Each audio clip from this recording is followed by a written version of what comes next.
My destination was charted out for me, and hence all that I did in the past prepared me for where I am today. When I completed my master's degree, I came on to UCB. I was tasked with starting the Natural Resources Management Program, which I did. And so I then went back to do a PhD. And when I came back, I was then in charge of this natural resource management program, but I didn't have any experience, no any field experience. So I used to teach classes and all my cases were textbooks. And I said, this is not right. We're here in Belize where it's a natural laboratory for all these subject areas. I need to get experience out there. So I left UCB. I started that program for Belize as their technical coordinator. I did that for 2 years. And then I did 4 years at the Belize Tourism Board as their director of tourism training. Now that equipped me with examples, with cases, with actual work. Uh, then I came back to UB at that time as a faculty. And that was 2005. And as a faculty, a year later, I was asked to serve as chair of the Faculty of Management and Social Sciences. And that year was barely up, and the dean was giving up the deanship, and I applied, or I was asked to apply to be the dean of that faculty. As I became the dean, I served my 5 years, and then I went back to classroom. It was a great time for me because I wanted to do research and I enjoy interacting with students. That's the best part of what I do, interacting with students. So I went back to the classroom, and a little over a year, I was asked to come back and serve as the chair of the faculty. And then the dean was leaving to hold a position with the government. And so they asked me to serve as dean. And believe it or not, that was about for 3 months. Then I was asked to serve as interim president of the university. I didn't see this coming, but being a man of destiny, I think I was prepared for. So I took it up and I applied for the position, and it was given to me. So I worked outside the university, within the university. I know the cry, I know the plight. I used to be with the unions as well. So I know the issue of overwork and workload and etc. So it puts me in a good position to be able to help address these concerns.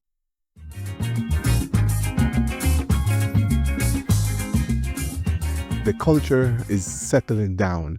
The culture is healing after 25 years. And at that time, it was 23 years. We were getting to a point where we had this new University of Belize culture, one that I'm sure my predecessors had struggled to achieve.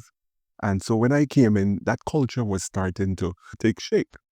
And so it was a little easier for me to push with the new UB culture, the university culture.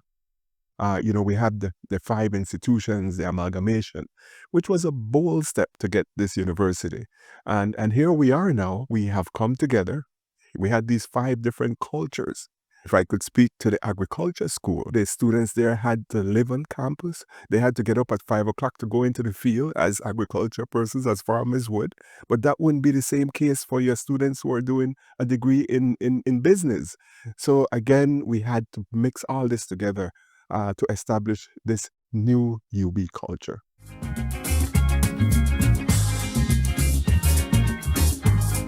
There's never a day I could come to work and not think about how I could improve the working environment, improve what we do for our faculty and staff. They are very important to what we do here at the university.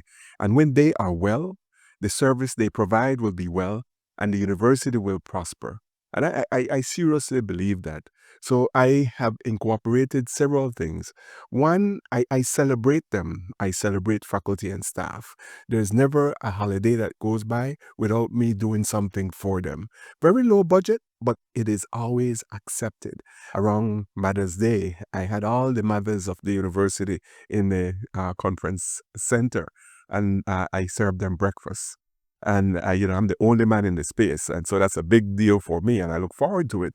and I have a keynote speaker talk to them about, the challenges of women, etc. So again, I celebrate them. Around September celebrations, I have a huge barbecue for them under the main tent, the main at the entrance of the campus there. We bring the Central Farm team to barbecue and have music playing, and so, just to show them that I appreciate them. The university appreciates them and all that they do.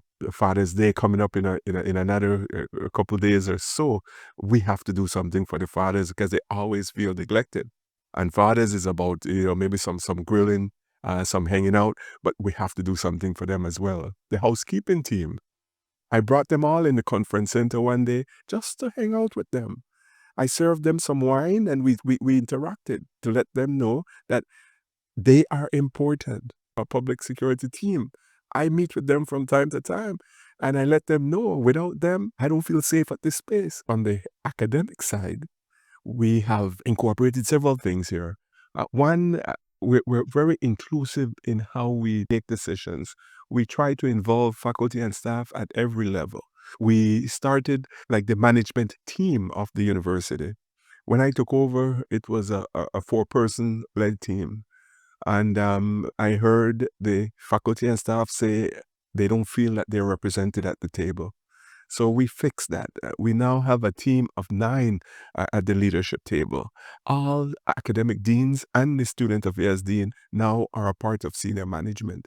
And again, that brings more feedback, that brings more food at the management level to ensure that we're hearing the concerns of the faculty and staff. Of course, our usual annual recognition of faculty and staff for the years of service. The key thing is to show that we care. And I walk this campus. I go to Belize City campuses and I walk those campuses and I stop at every door and I say hi and I want to know how they're doing. I go to Punta Gorda likewise on the campus there. Uh, our faculty and staff want to see leadership. They want to see their president, like they said. So we just try to be as human as possible. We connect with them. We are now finalizing our tenure system and our non-tenure system, and we evaluated our annual evaluation system and trying to make things well for them. And at every point, they are consulted.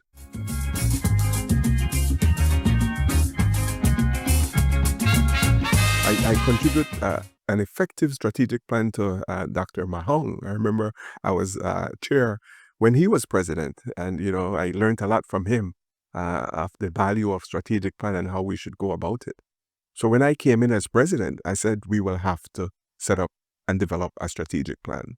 And the difference with my approach, we did it internally. We brought 3 faculty members who have experience with because other organizations, other NGOs recruit these people to do strategic plans for them. And they're working with us. I say we could use our own people. And can you imagine the value of it from people within your own circle? So together we built our strategic plan. Now every unit head, every dean must adhere to the 4 pillars in that strategy on their annual work plans and in their reports. So, the R there definitely is responsive. We need to always be, when there are issues, we need to respond. And I tell my team, we must not just be responsive, but we must be proactive. So we should see some of the things before they happen, but we're responsive. Again, innovative is the I. I express that in everything that you do. It's not business as usual. Be innovative in executing your task. Even in our budgeting, we have to be innovative in how we source funds to do what we do here at the university. I continue with the president's bursary, so I have to raise funds. I have a target as well, where I raise funds to help students who cannot meet their tuition. And again, we are involved in several projects, and all these projects contribute a little towards the running the operation of this university. And another way in which we do this is by offering relevant programs to the community. Like one our criminal justice and criminology program, relatively new program that I brought in as president. And that program, there's a need for it. And ever since we started, this is the third year. Enrollment has been no less than 100 students every time. So students are looking forward to these programs. So we have to be innovative even with our programs. So it could be what people need, and then the enrollment will increase because we do count on enrollment to help us with our budget as well. So it's being creative, being innovative, and sustainable is everything. It doesn't make sense we start something and cannot continue it because there are no resources. So sustainability is very important. And lastly, is our mantra, excellence. Everything we do, we must do it to the best of our ability. And that is what will get us the reputation that we need out there, even outside of accreditation. When they see a UB graduate and what they do and how they carry their responsibilities, everybody will want to be a part of UB because we strive on excellence.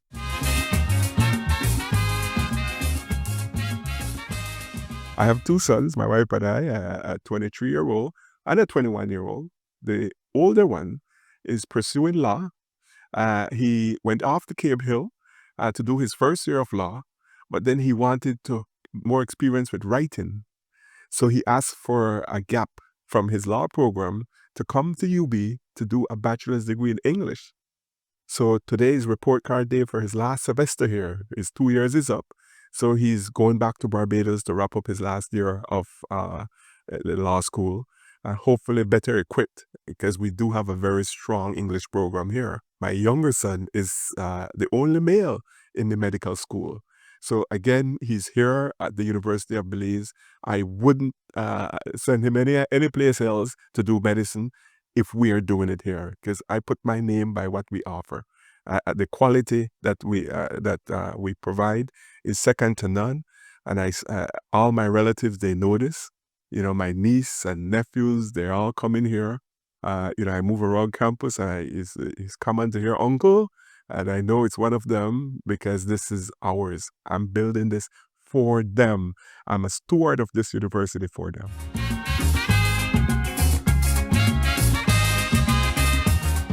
We want to be the people's university. We want people to feel at home here at the University of Belize. When I walked into this office as president, we brought down the walls of the university.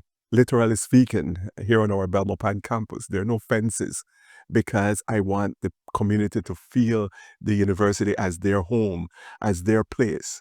When I see students from the primary school walk across the campus going home to lunch or coming home in the evening, I sit and I watch them and say, I wonder if they're thinking when they graduate that they will come here to the National University.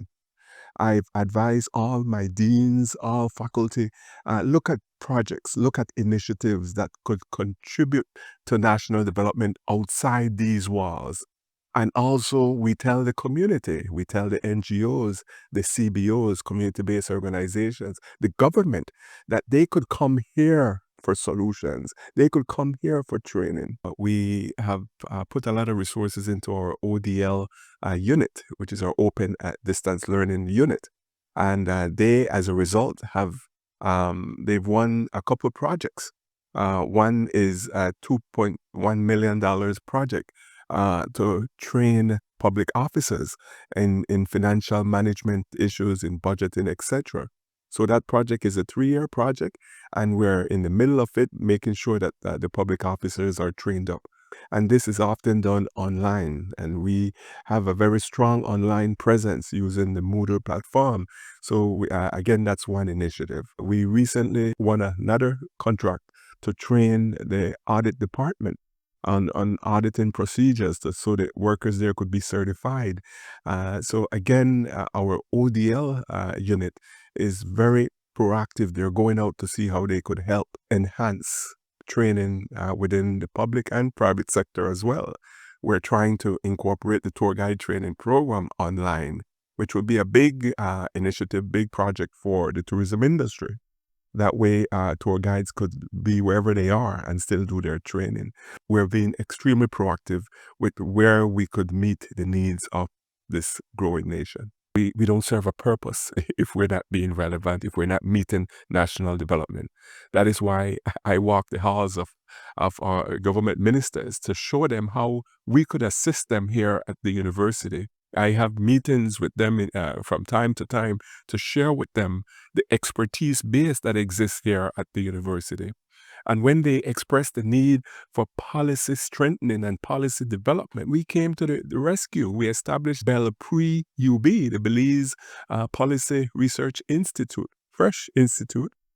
Lots of demands. The director of that institute is getting calls from left, right, and center as to how can we help you. Next week, Wednesday, we're meeting with the CEO from the Ministry of Sports and Youth because they want to strengthen their policy. So again, we are meeting that need. And that is what the university should be.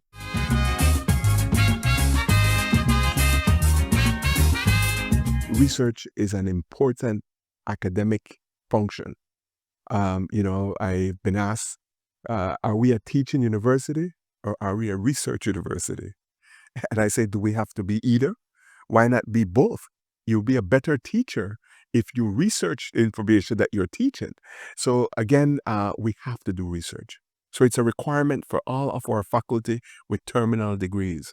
And what we have done to make life easier for everybody, we've reestablished the research office.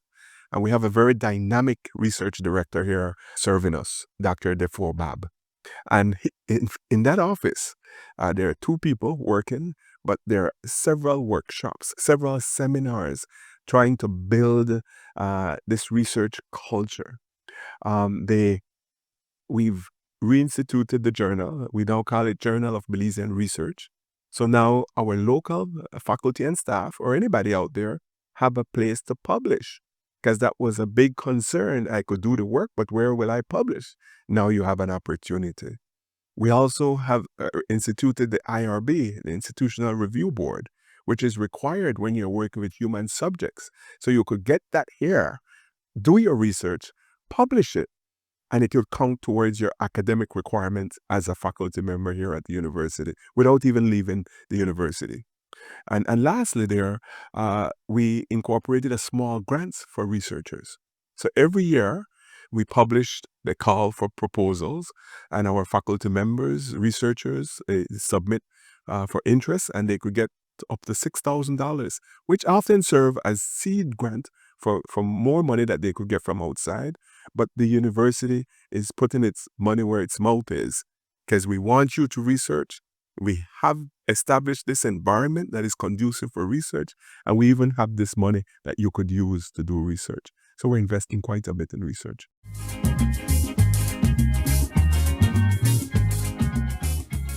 The medical school is a game changer for us, I believe. So we're making sure that it is properly positioned. We're making sure it is properly equipped, and that we'll be able to attract as many students as possible. For parents who have children who at one time had to travel sometimes all the way across the world to go study medicine, imagine now you could do it at home. And this medical school is for Belize, of course, but it's an international medical school. We're catering for the world. The world is our client. Again, here we have an international student that could pay 3 times the cost that our local students will be able to pay. And we could keep it low for our local students if we have these international students. So again, it's not just for Belize. We'll be training up people for the world, region and on to the world. We have a pharmacy program, and every year there's a class that have these students go and develop a product from our natural resources. It could be an animal resource or plant resource, a medicine or an ointment. So we're taking advantage of this natural lab in our pharmacy program. We also, our medical students, and they're taking a class, there's several classes they're taking, but there's one that deals with nutrition. And so they're working with our agriculture program in terms of food production and what type of foods for what ailment. And we here in Belize, we have a high hypertension problem with our population. So there's a food production part of this. Can we produce food that could help the population to fight this particular situation? So here we have cross faculty work, our medical school with our agriculture program. And it's a beautiful relationship there. And if a part of that relationship, our medical students, they all went up 2 weeks ago to the agriculture school to dissect a pig, a whole pig. And so you should have seen them dressed in their surgery gears and their mask. And the head faculty, who is the dean, Dr. Johnson, was the lead cutter. And that, they dissected this pig, and they're really getting the best experience being here. And the faculty members there are making sure of this.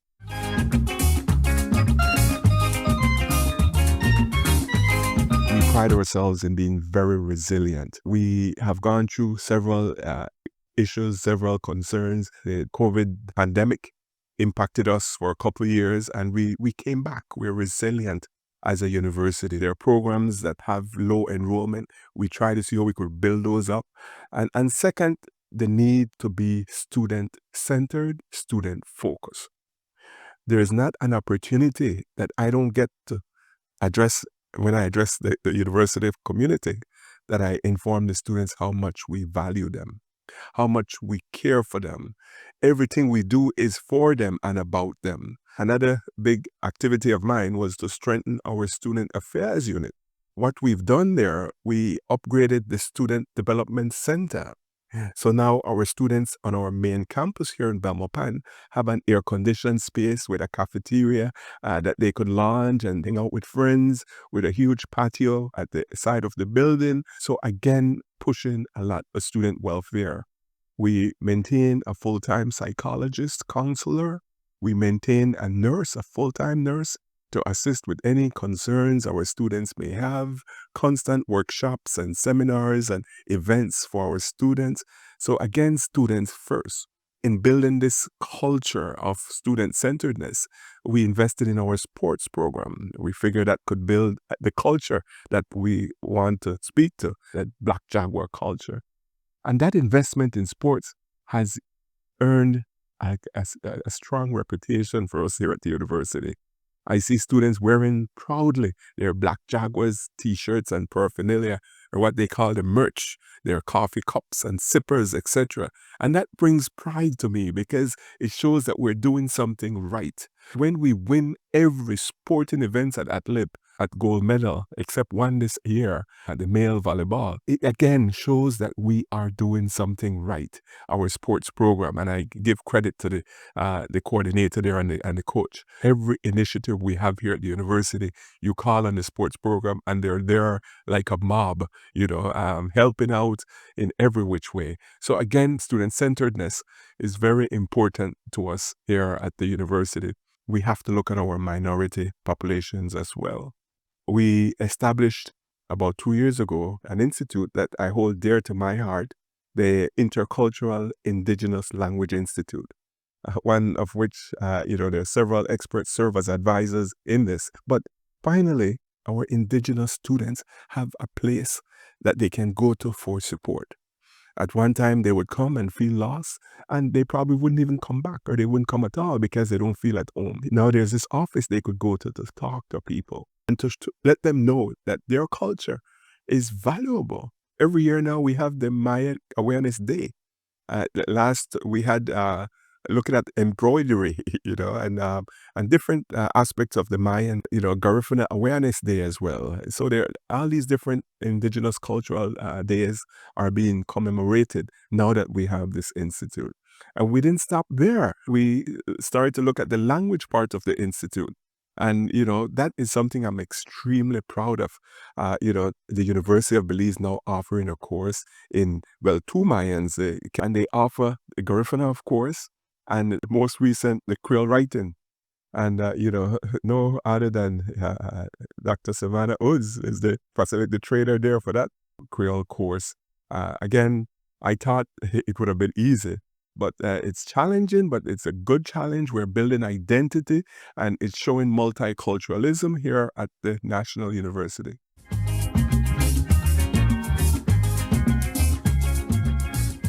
Accreditation is indeed a big issue for us, but it's one that we have accepted and that one that we have embraced and will run with. There was a mandate from the Board of Trustees that we should pursue accreditation.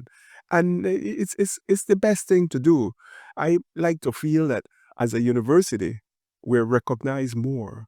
As a university, our students could go farther places if we are accredited. And not just our students going, because we're also catering to students of the world. We want them to come here as well. And they will come here if we're accredited. So we've agreed, we've decided, we've signed on to pursue accreditation through a US-based accreditation system. And we're doing all the steps that we need to do to submit for accreditation, and that submission will go in this year. What accreditation does, it makes sure that we have systems in place, make sure that we have policy in place, and that we adhere to these systems, and that we answer to these policies. And where there's no policy, put one in if we need one. It's doing the business of education, but now doing it under a structured format. And we all want that.